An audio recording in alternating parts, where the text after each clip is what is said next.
car j'ai le désir de juger mon cœur. J'apporte plus qu'un beau chant, chanter ne suffit pas pour répondre à ton appel. Les apparences sont trompeuses. Les apparences sont trompeuses. Tu vois bien au-delà. Oh Dieu, tu sondes nos cœurs. Ils sondent nos cœurs. Reviens au cœur de la louange. Centré sur toi. Centré sur toi, Jésus. Je renonce à tous mes faux semblants. Je centré sur toi.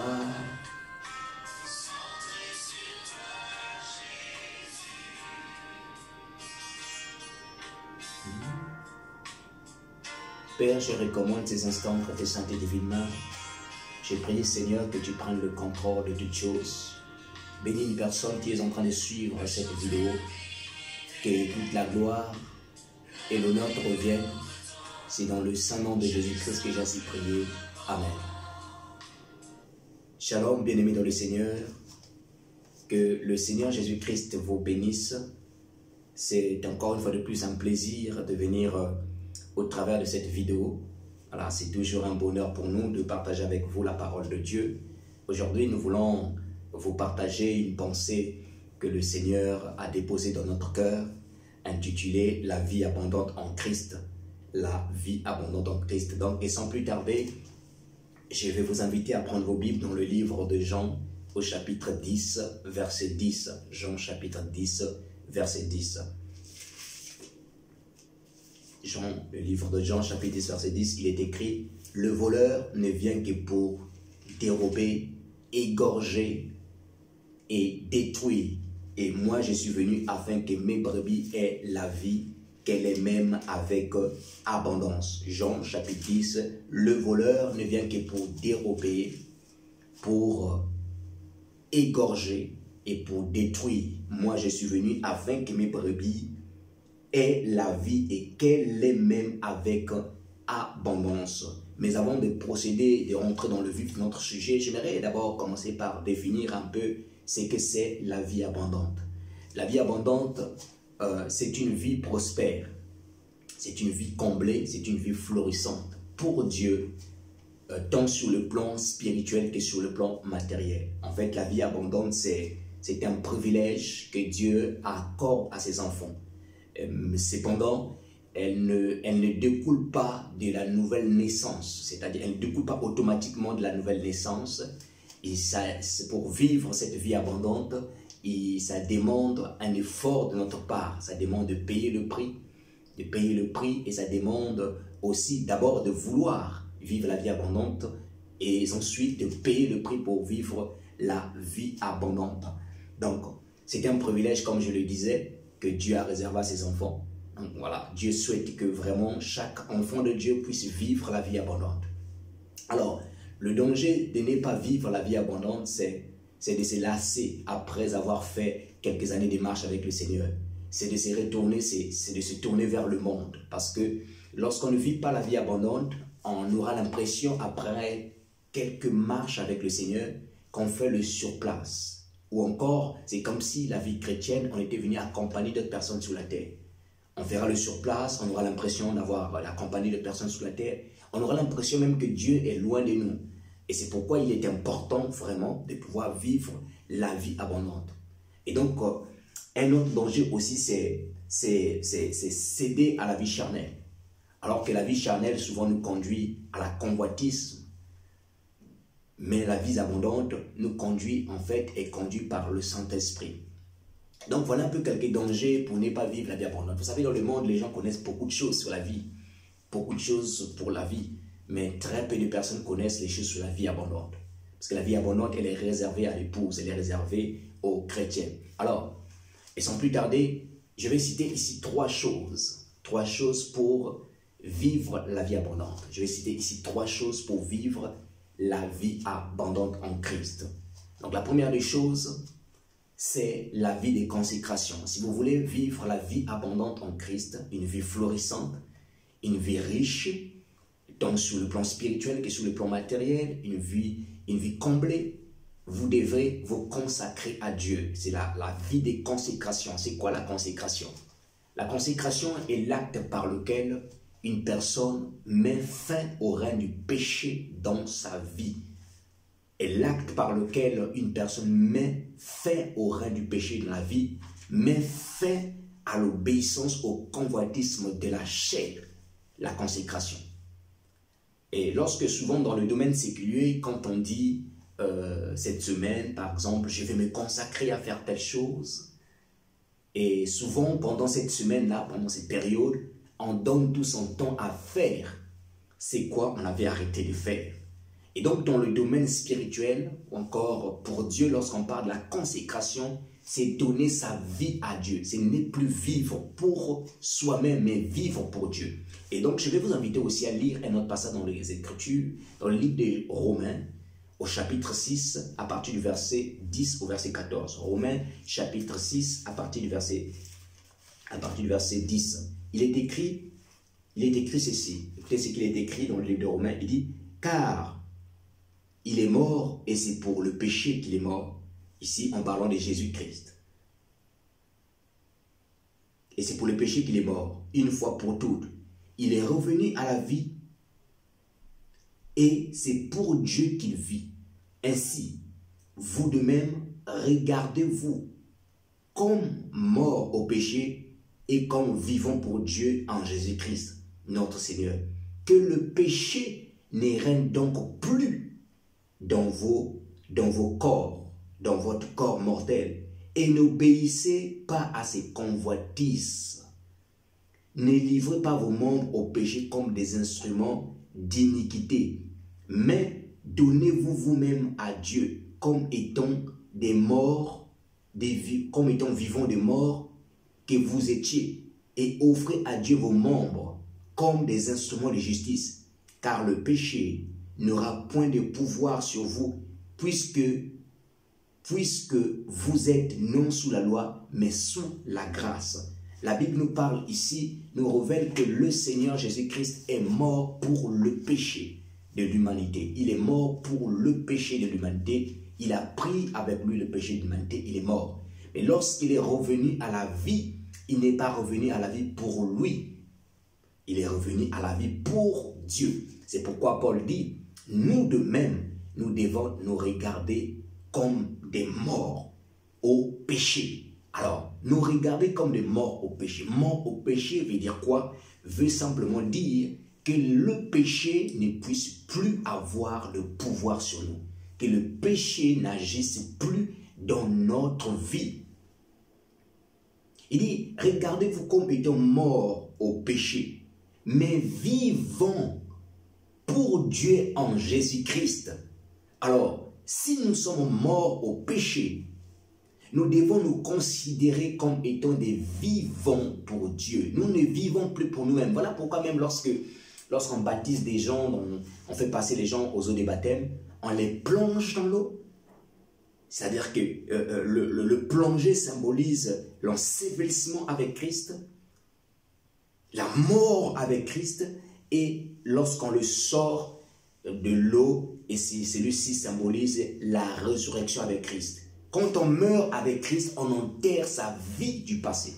On enterre tout ce qui ne confessait pas Dieu, tout ce qui était contraire à la parole de Dieu. Et quand on ressuscite, on sort de l'eau, on sort en nouveauté de vie, non pas pour nous, mais pour le Seigneur Jésus-Christ. Donc la vie de consécration, c'est une vie où on donne son corps à Dieu, on donne sa vie entière à Dieu. Paul pouvait encore même le dire dans le livre de Romains chapitre 14, Romains chapitre 12, verset 1, il dit, « Je vous exhorte donc dans les compassions du Seigneur de offrir vos corps comme étant des sacrifices vivants, agréables et saints à Dieu, ce qui serait de votre part un culte raisonnable. » Paul dit que nous devons offrir nos corps comme étant des sacrifices vivants.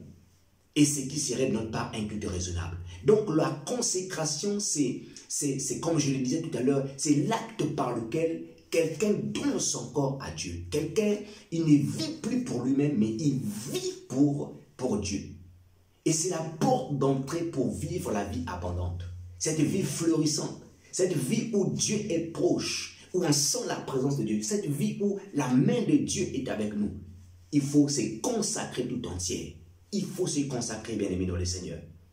Alors, la deuxième des choses pour vivre cette vie abondante, c'est la sanctification. La sanctification, c'est un ami de la consécration. Ils marchent souvent ensemble. D'ailleurs, même les mots grecs qui traduisent par sanctification, adiazo, qui veut dire saint, séparé, mis à part, consacré. Voyez-vous, mis à part, consacré. C'est le mot adiazo. En hébreu, on va parler des kadosh, encore on va parler des kadesh. Voilà. Donc, la sanctification est le deuxième élément qu'il faut rajouter, qu'il faut prendre avec soi pour pouvoir vivre la vie abondante. Et très souvent, les gens pensent que la sanctification est réservée aux pasteurs, est réservée aux évangélistes, la sanctification est réservée aux docteurs, aux apôtres, aux prophètes. J'aimerais dire à quelqu'un que lorsque tu es un enfant de Dieu, ton devoir, c'est un devoir pour toi de vivre la vie de sanctification. Parce que le Seigneur dit dans Lévitique chapitre 19, verset 2, il dit « Soyez saints, car je suis saint, moi l'Éternel, votre Dieu. » Moi l'Éternel, votre Dieu. Celui qui ne marche pas dans la sanctification ne peut pas plaire à Dieu. Hébreu le dit, il dit « Recherchez la paix avec tous et la sanctification sans laquelle personne ne verra le Seigneur. » Il dit « Sans laquelle personne ne verra le Seigneur. » La sanctification, si nous voulons voir Dieu dans tous les domaines de nos vies, nous devons nous sanctifier. Nous devons nous sanctifier. Et la sanctification ne se limite pas seulement dans le domaine physique. C'est-à-dire que la sanctification ne se limite pas seulement dans le domaine où beaucoup de gens, quand on parle de sanctification, ils pensent tout de suite à l'impudicité, la fornication, l'adultère. La sanctification va au-delà de cela. Regardez un passage dans les Écritures. Prenez avec moi 2 Corinthiens chapitre 6, verset 16 à 18.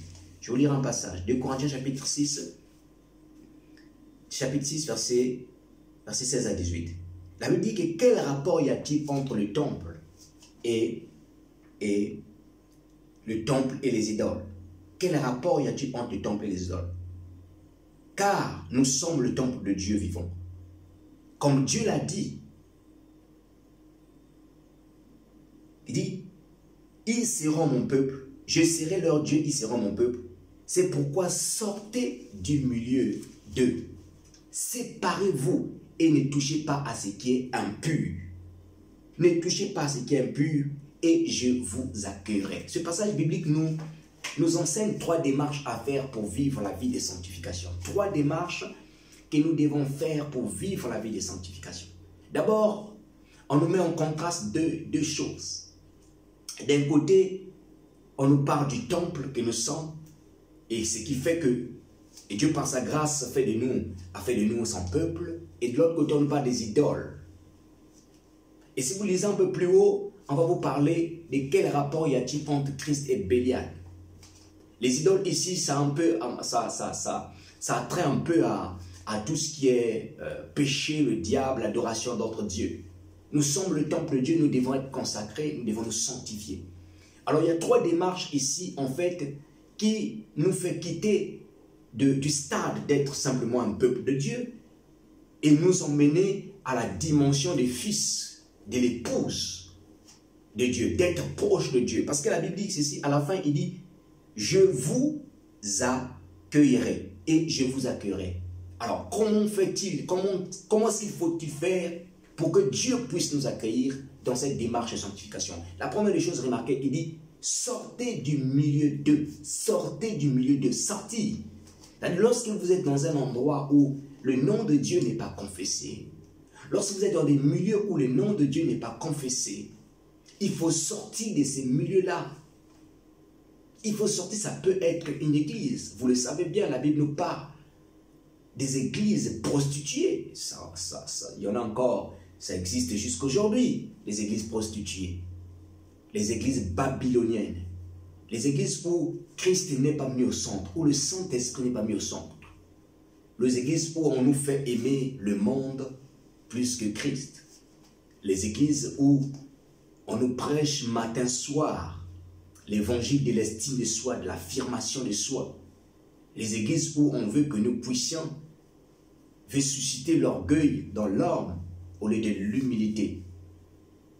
Ces églises où on ne prêche pas la sanctification, où on ne prêche pas, on ne prépare pas l'épouse pour rencontrer son épouse. Les églises où les hommes ont pris la place de Dieu, frères et sœurs. La Bible dit, sortez du milieu d'eux, frères. Sortez du milieu de ces différents types d'églises. Sortez du milieu d'eux.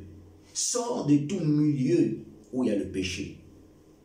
Mais sortir d'eux aussi, je veux aussi dire sortir de tous tes péchés. Sortir de tout ce qui te retient dans le péché. Mais la seconde chose qui vient par la suite, il dit, et séparez-vous. Sortez du milieu et séparez-vous.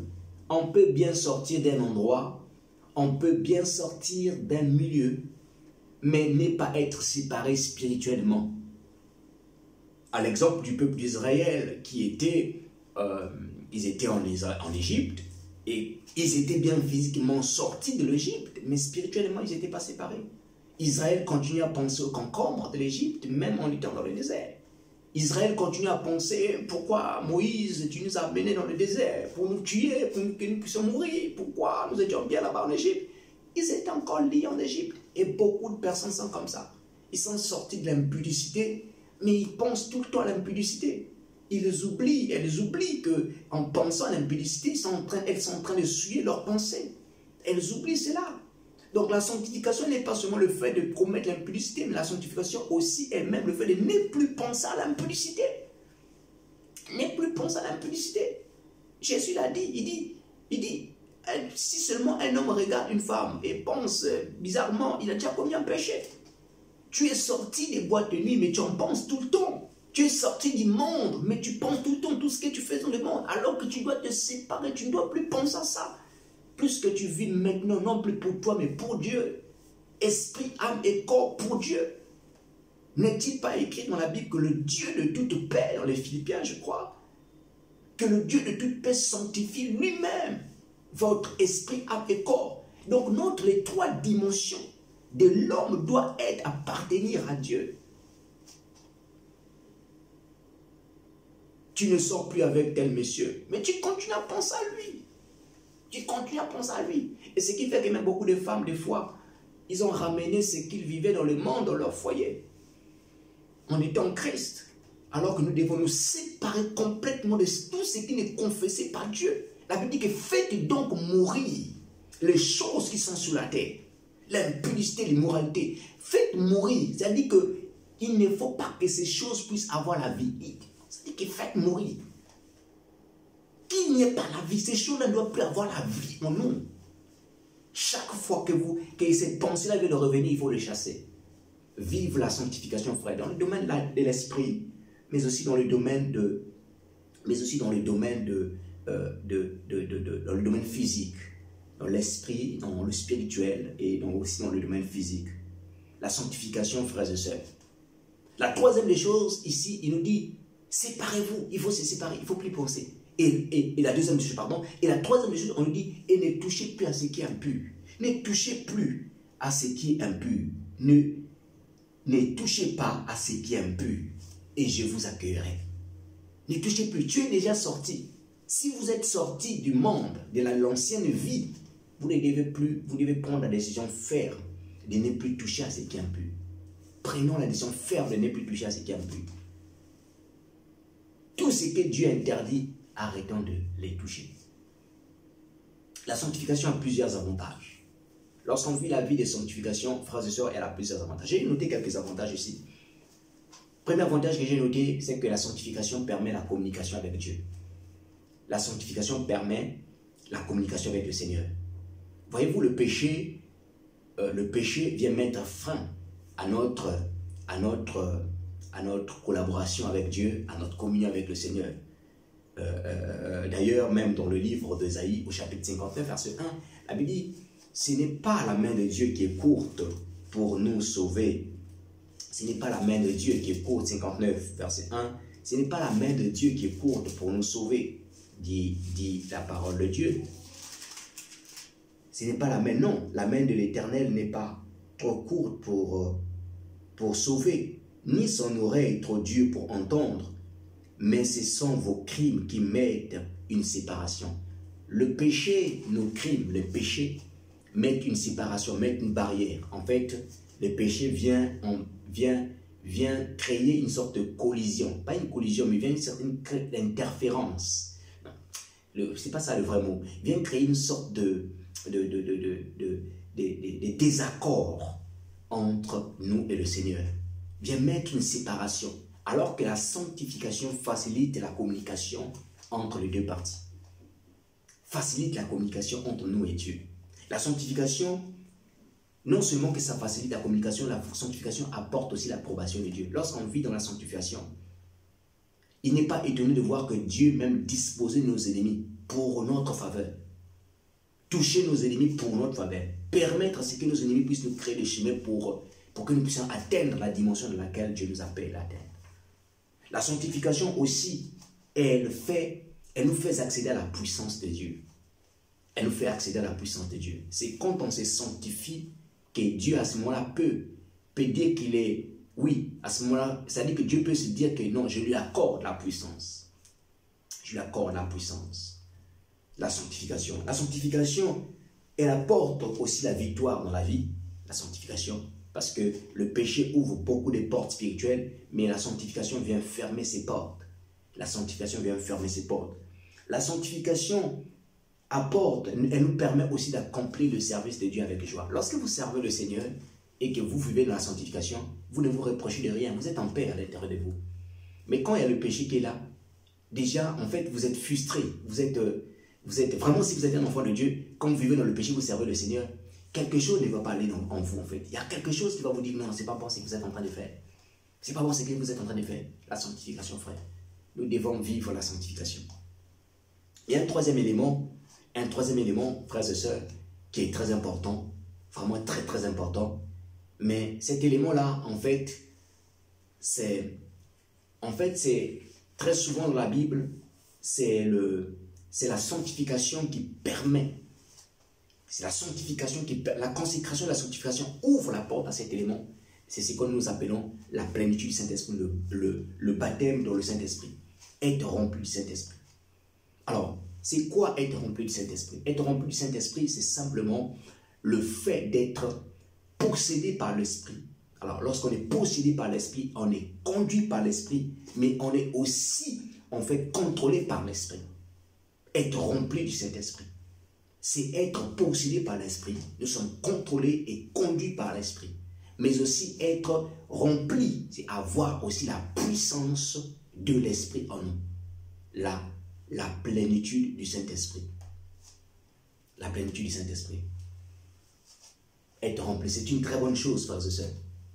Très, très bonne chose.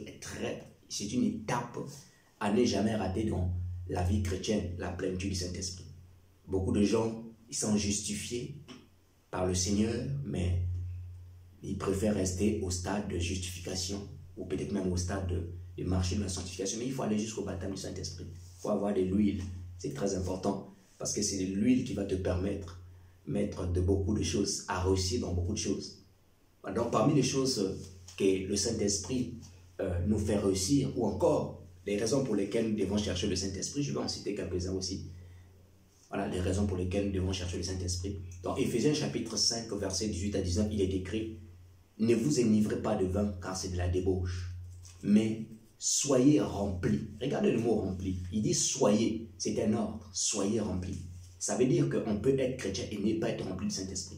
Il faut pas, les chrétiens, nous ne devons pas confondre recevoir l'Esprit de Christ, c'est-à-dire que lorsqu'on est de nouveau, et être rempli du Saint-Esprit. Les apôtres ont reçu l'Esprit lorsque Jésus avait soufflé sur eux, mais ils ont reçu la puissance du Saint-Esprit le jour de la Pentecôte.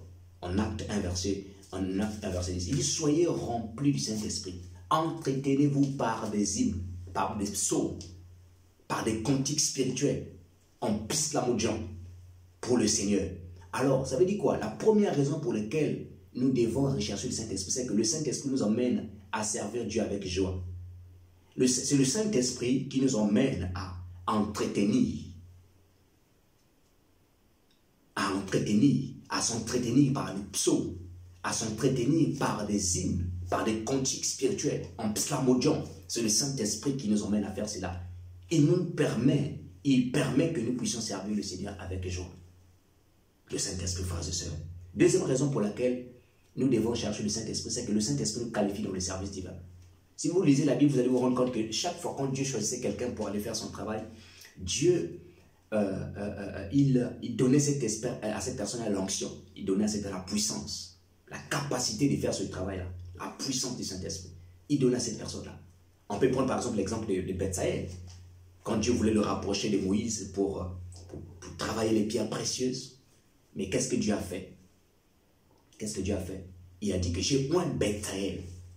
Et il a aussi mis Oliab à ses côtés pour faire le travail de Dieu. Donc lorsque Dieu t'appelle à faire le service, Dieu nous appelle à faire le service, il nous donne les équipements qu'il faut, il donne l'onction, il faut la capacité, il nous donne la puissance du Saint-Esprit, la plénitude. Dans l'Ancien Testament, il ne le donnait pas à tout le monde, il le donnait à quelques personnes. Mais dans le Nouveau Testament, nous avons la grâce, c'est que le voile du temple avait été déchiré. C'est-à-dire l'accès au lieu très saint n'est plus protégé. Toute personne a la possibilité de pouvoir par Jésus-Christ entrer, d'accéder au lieu très saint, de recevoir la plénitude en soi. Je pense que je reviendrai sur ce sujet si Dieu le permet.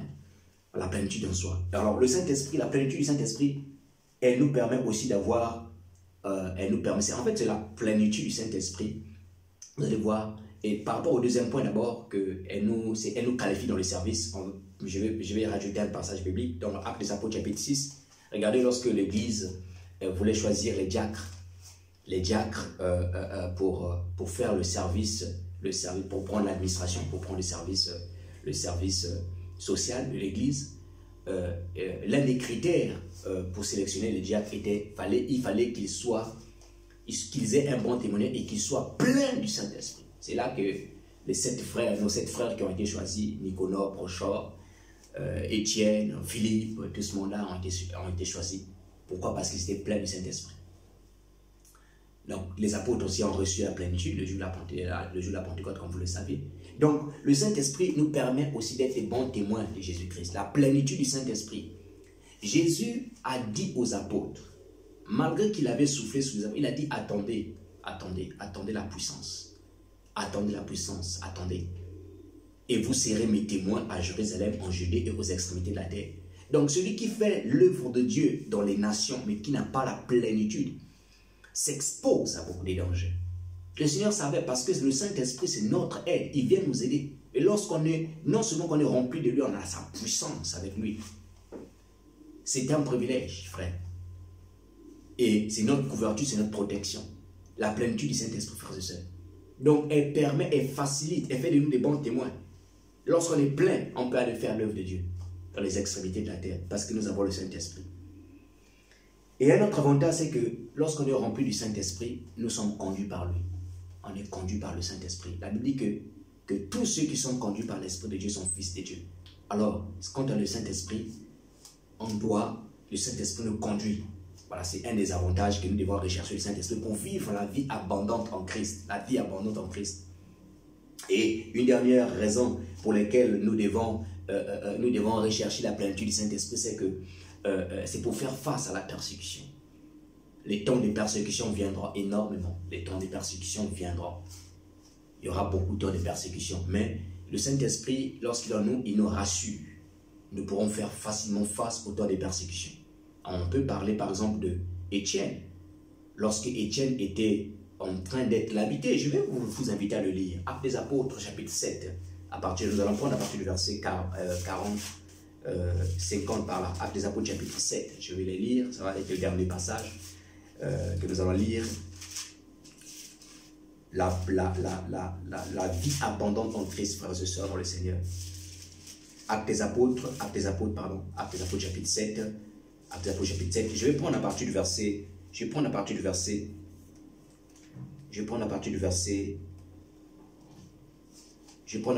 52. Il est écrit, lesquels, Des prophètes, vos pères, n'ont-ils pas persécuté?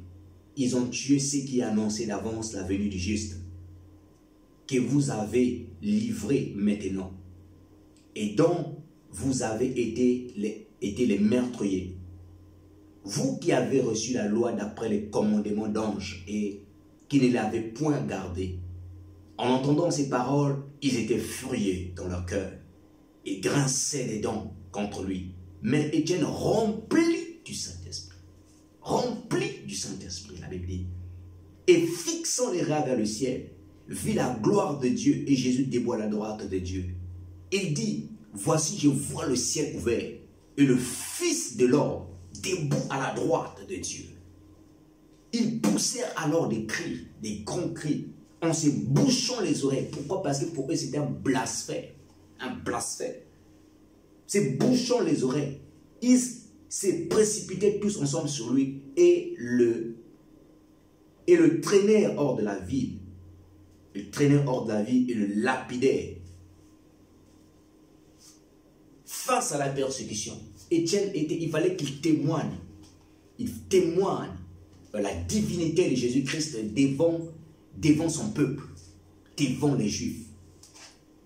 Étienne savait que son peuple était un peuple religieux.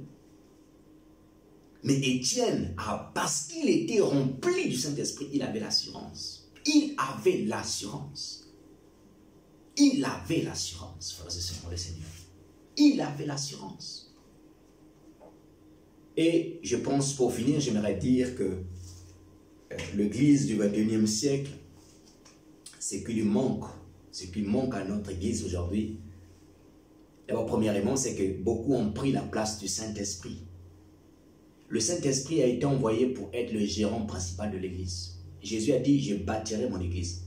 Mais en même temps, il dit que je vais partir, il faut que quelqu'un d'autre vienne. C'est votre avantage, c'est de votre avantage. Il serait de votre avantage. Parce que cette personne-là, quand tu vas venir, il prendra ce qui est de moi et il vous l'enseignera. C'est-à-dire que pendant que j'étais sous la terre, toutes les choses que je vous avais dit que vous n'avez pas compris, le Saint-Esprit va venir vous éclaircir ça. Mais donc Jésus est parti pour que le Saint-Esprit vienne diriger son Église. Bien que physiquement, il avait nominé, dit à Pierre de paître ses troupeaux. Mais le Saint-Esprit devait être celui-là même qui devait. Quand vous lisez les actes des apôtres, vous allez voir que la plupart des choses, toutes les choses que les apôtres faisaient, c'était conduit par le Saint-Esprit. Le Saint-Esprit même les avertissait de ne pas aller dans tel endroit, de faire telle chose. Mais aujourd'hui, c'est que nous avons pris la place du Saint-Esprit. Nous avons remplacé la direction du Saint-Esprit par nos stratégies humaines.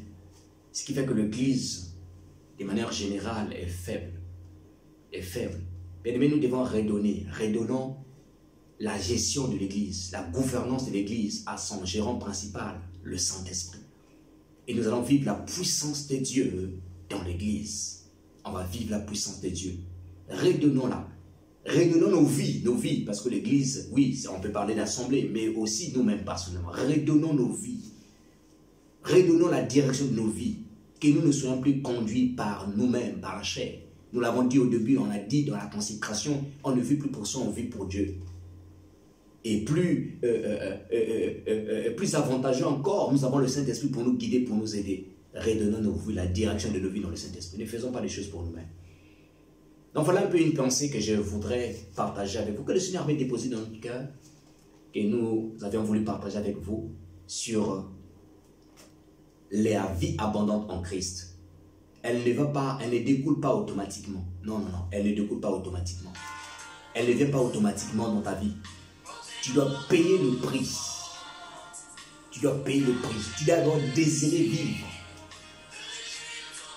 Désirer vivre la vie abondante et payer le prix, frère.